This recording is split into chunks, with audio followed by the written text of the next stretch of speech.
I am Dr. Vinita Bhadoria, Associate Professor of English in Government College, Behror. This video is useful for the students of English Literature BA final year. It belongs to paper 1, Poetry and Drama. Welcome in this video on Alfred Lord Tennyson, a Victorian poet. Today I am going to explain a brief introduction about the life, career and death of Tennyson. Alfred Lord Tennyson is one of the most well-loved Victorian poets. He was born on August 6, 1809 in Somersby at Lincolnshire in England. He was regarded as the chief representative of the Victorian age in poetry. He was the leading Victorian poet in England. His poetry is remarkable for its metrical variety, rich imagery, and verbal melodies. It dealt often with the doubts and difficulties of an age in which traditional religious beliefs about human nature and destiny were increasingly called into question by science and modern progress. Tennyson's use of musical qualities of words to emphasize his rhythms and meaning is sensitive. He was the poet laureate during much of Queen Victoria's reign and remains one of the most popular British poets. In 1850, after William Words's death and Samuel Rogers' refusal, Tennyson was appointed to the position of poet laureate. Elizabeth Barrett Browning and Leigh Hunt had also been considered.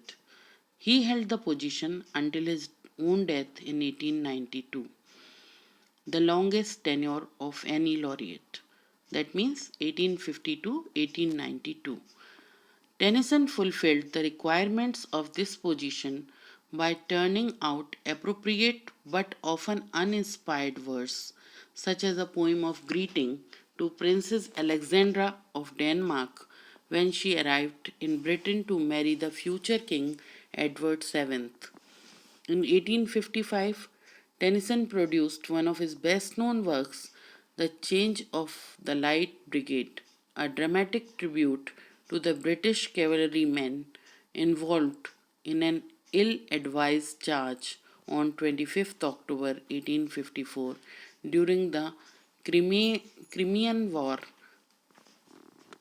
Other esteemed works written in the post of Poet Laureate include Ode on the Death of the Duke of Wellington and Ode sung at the opening of the International Exhibition. In 1829, Tennyson was awarded the Chancellor's Gold Medal at Cambridge for one of his first pieces, Timbuktu. It was thought to be no slight honor for a young man of 20 to win the Chancellor's Gold Medal. He published his first solo collection of poems chiefly lyrical in 1830. Claribel and Mariana, which later took their place among Tennyson's most celebrated poems, were included in this volume. Although decried by some critics as overly sentimental, his verse soon proved popular and brought Tennyson to the attention of well known writers of the day, including Samuel Taylor Coleridge. Tennyson's early poetry, with its medievalism and powerful visual imagery, was a major influence on the Pre Raphaelite Brotherhood. What is Pre Raphaelite Brotherhood? It was a group of English painters, poets, and art critics founded in 1848 by William Holman Hunt, John Everett Millais, Dante Gabriel Rossetti, William Michael Rossetti, and others. Tennyson was a student of King Edward VI Grammar School, Louth from 1816 to 1820. He entered Trinity College, Cambridge in 1827, where he joined a secret society called the Cambridge Apostles. A portrait of Tennyson by George Frederick Watts is in Trinity collection. In 1829, Tennyson was awarded the Chancellor's School Medal, as I told you before. He published his first solo collection of poems chiefly lyrical, in 1830. This also I have mentioned to you.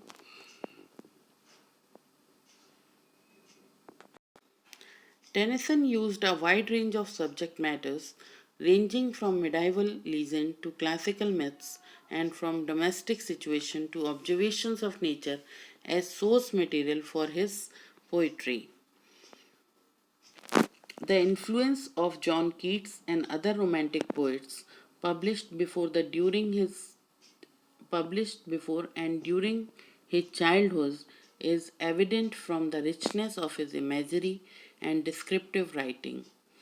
He also handled rhythm masterfully. The insistent beat of break, break, break emphasizes the relentless sadness of the subject matter. Tennyson's use of musical qualities of words to emphasize his rhythm and meaning is sensitive. The language of I come from haunts of cool and hern, lilts and ripples like the brook in the poem, and the last two lines, come down, O maid, from yonder mountain height, illustrate his telling combination of onomatopoeia, alliteration, and assonance. Tennyson was a craftsman who polished and revised his manuscripts extensively to the point where his efforts at self editing were described by his contemporary Robert Browning as insane, symptomatic of mental infirmity.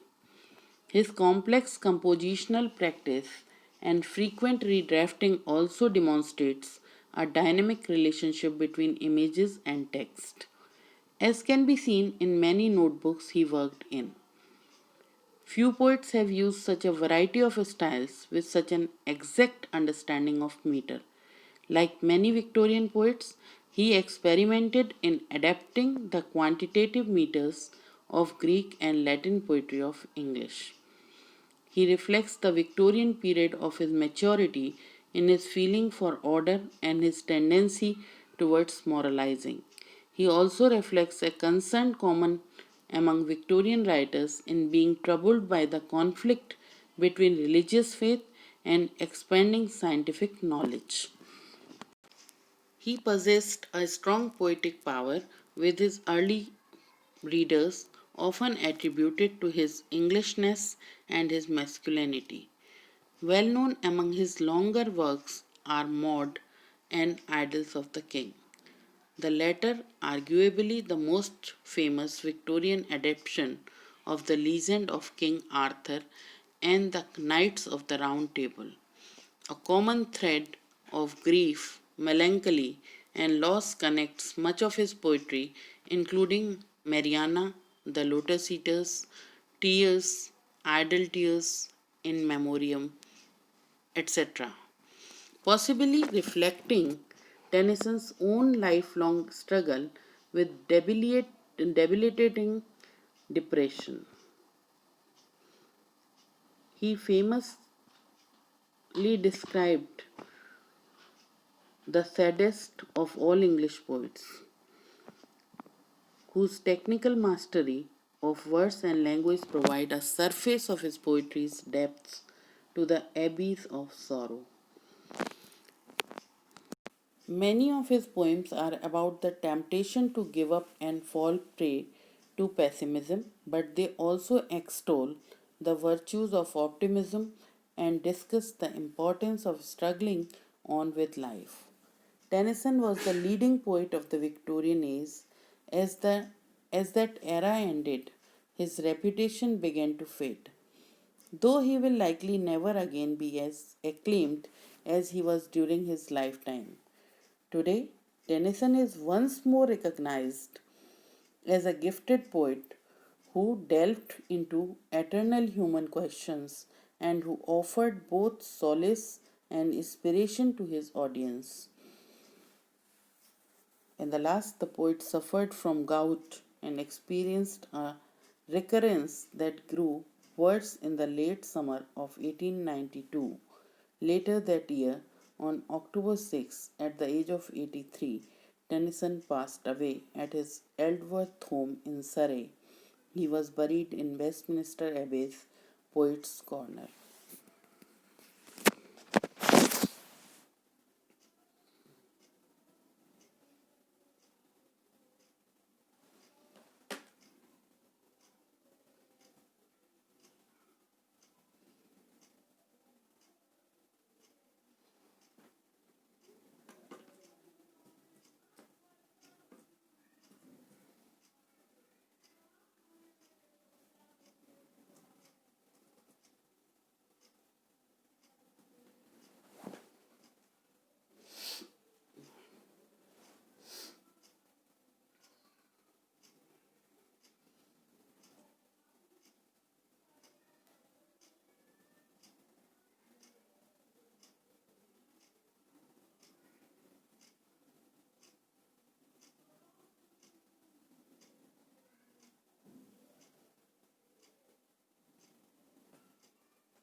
His notable works of Tennyson: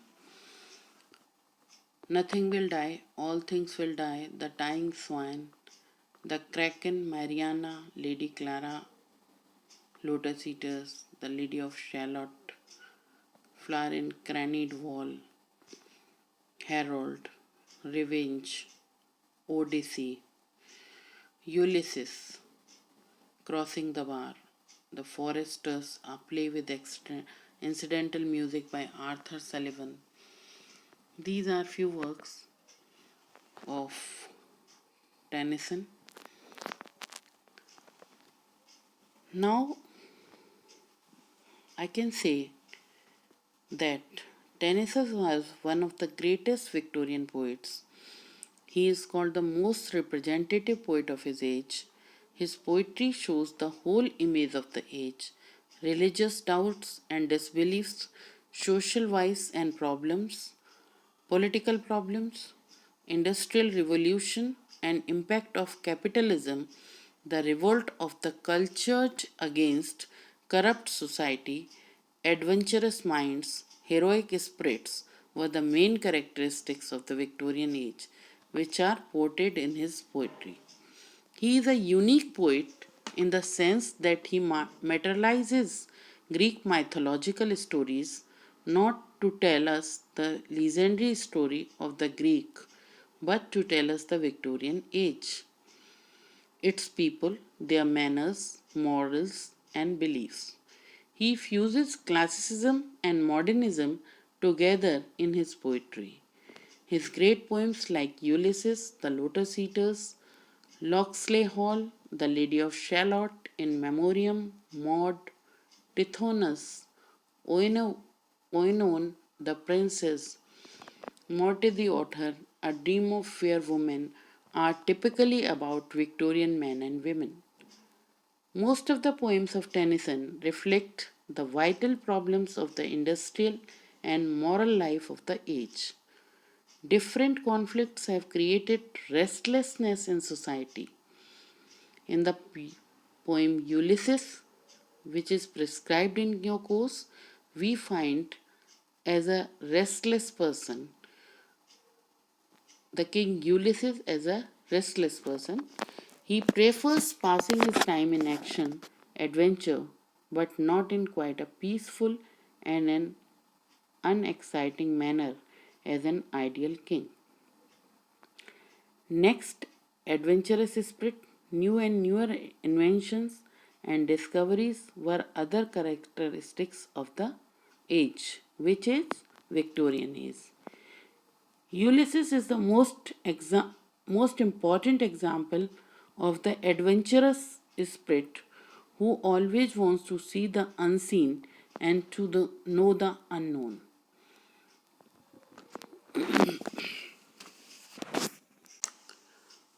We can discuss lot more, but to sum up, we can say that Alfred Tennyson was aware of the social and religious disorder of his age.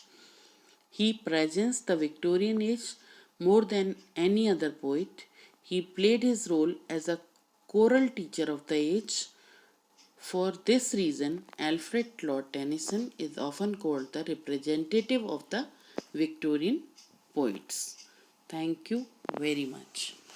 In the next video, I will give you the background of the poem prescribed in your course, Ulysses, and perhaps the analysis and explanation of the poem. Thank you.